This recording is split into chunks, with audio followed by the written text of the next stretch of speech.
When I was a kid, the disaster we worried about most was a nuclear war.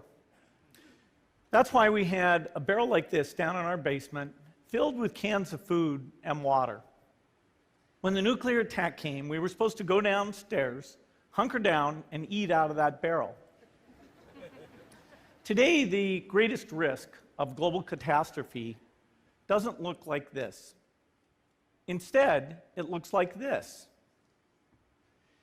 If anything kills over 10 million people in the next few decades, it's most likely to be a highly infectious virus rather than a war. Not missiles, but microbes. Now, part of the reason for this is that we have invested a huge amount in nuclear deterrence, but we've actually invested very little in a system to stop an epidemic. We're not ready for the next epidemic. Let's look at Ebola. I'm sure all of you read about it in the newspaper. Lots of tough challenges. I followed it carefully through the case analysis tools we use to track polio eradication. And as you look at what went on, the problem wasn't that there was a system that didn't work well enough. The problem was that we didn't have a system at all.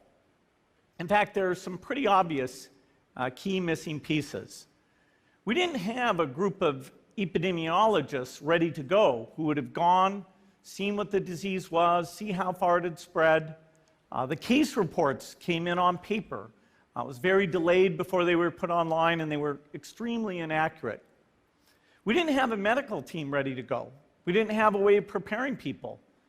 Now, Médecins Sans Frontières did a great job orchestrating volunteers, but even so, we were far slower than we should have been getting the thousands of workers into these countries.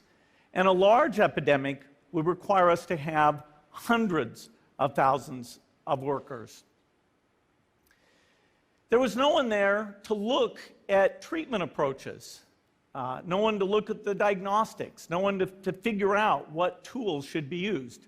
As an example, we could have taken the blood of survivors, processed it, and put that plasma back in people to protect them. But that was never tried. So there was a lot that was missing, and these things are really a global failure.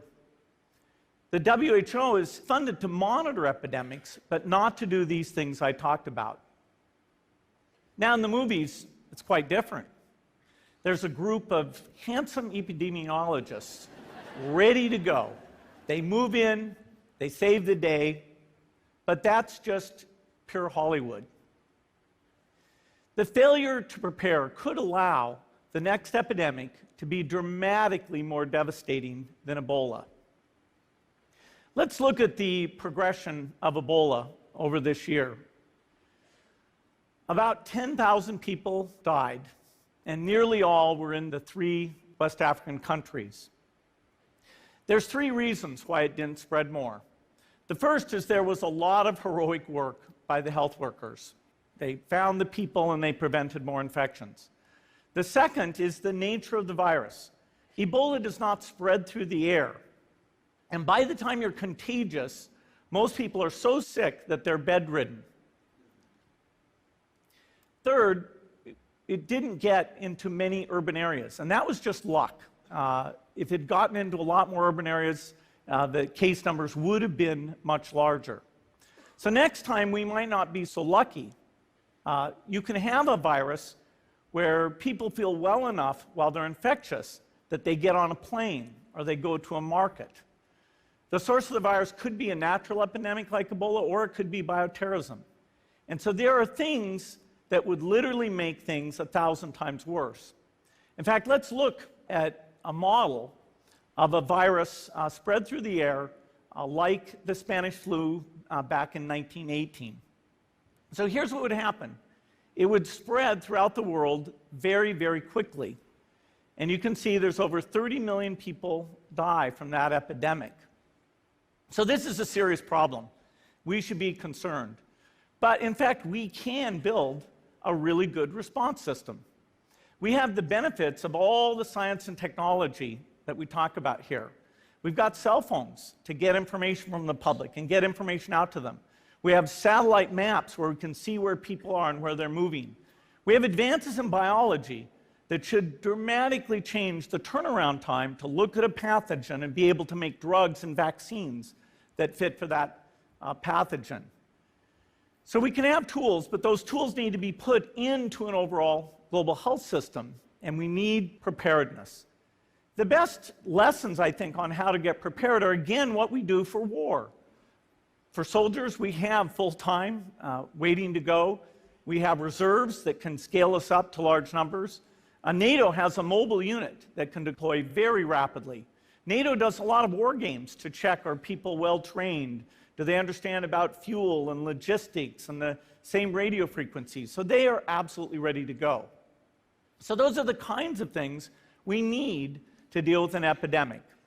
What are the key pieces? First is we need strong health systems in poor countries. That's where mothers can give birth safely, kids can get all their vaccines, but also where we'll see the outbreak very early on. We need a medical reserve corps, lots of people who've got the training and background who are ready to go with the expertise. And then we need to pair those medical people with the military, taking advantage of the military's ability to move fast, do logistics, and secure areas. We need to do simulations, germ games, not war games, so that we see where the holes are. The last time a germ game was done in the United States was back in 2001, and it didn't go so well. So far, the score is germs 1, people 0. Finally, we need lots of advanced R&D in areas of vaccines and diagnostics. There are some big breakthroughs, like adeno-associated virus, that could work very, very quickly. Now, I don't have an exact budget for what this would cost, but I'm quite sure it's very modest compared to the potential harm. The World Bank estimates that if we have a worldwide flu epidemic, global wealth will go down by over $3 trillion, and we'd have millions and millions of deaths. These investments offer significant benefits beyond just being ready for the epidemic. The primary health care, the R&D, those things would reduce global health equity and make the world more just as well as more safe. So I think this should absolutely be a priority. There's no need to panic. We don't have to hoard cans of spaghetti or go down into the basement. But we need to get going because time is not on our side. In fact, if there's one positive thing that can come out of the Ebola epidemic, it's that it can serve as an early warning, a wake-up call to get ready. If we start now, we can be ready for the next epidemic. Thank you.